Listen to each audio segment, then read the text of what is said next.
ایک رات نمرود نے ایک انتہائی خوفناک اور واضح خواب دیکھا۔ نمرود نے دیکھا کہ آسمان سے ایک ستارہ نکلا جس کی روشنی اتنی تیز تھی کہ اس نے چاند اور سورج کی روشنی کو بھی پیچھے چھوڑ دیا۔ اس ستارے کی چمک سے پورا مشرق اور مغرب روشن ہو گیا اور دیکھتے ہی دیکھتے اس ستارے نے نمرود کے تاج و تخت کو جلا کر راکھ کر دیا۔ نمرود پسینے میں بھیگ گیا اور پریشانی کے عالم میں اٹھا۔ جب نمرود کے اپنے دور کے بڑے بڑے نجومیوں اور کاہنوں کو بلا کر اس خواب کی تعبیر پوچھی تو انہوں نے بتایا، تیری سلطنت میں ایک ایسا بچہ پیدا ہونے والا ہے جو تیرے جھوٹے نظام اور تیری بادشاہت کو ختم کر دے گا۔ کہا جاتا ہے کہ جب نمرود کو اس خطرے کی خبر ملی تو اس نے فوراً ایک ظالمانہ حکم جاری کر دیا، اب میری سلطنت میں جو بھی نیا بچہ پیدا ہو اسے فوراً ختم کر دیا جائے۔ چند ہی دنوں میں ہزاروں معصوم بچوں کو بے رحمی سے قتل کر دیا گیا۔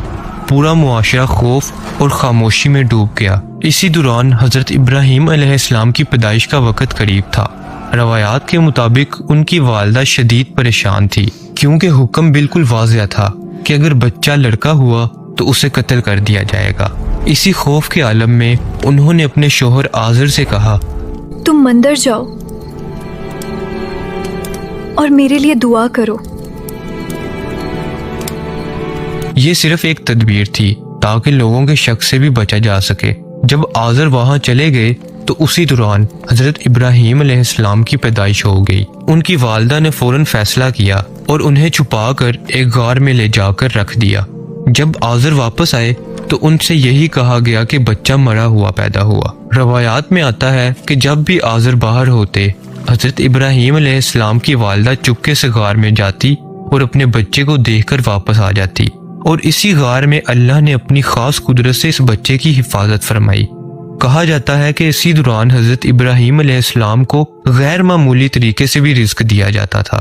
یہ سب اللہ کی وہ خفیہ حفاظت تھی جو ایک عظیم نبی کے لیے پہلے دن سے مقدر تھی، اور یوں ایک خاموش غار میں ایک ایسی شخصیت پروان چڑھ رہی تھی جو آنے والے وقت میں نمرود کے غرور کو چیلنج کرنے والی تھی۔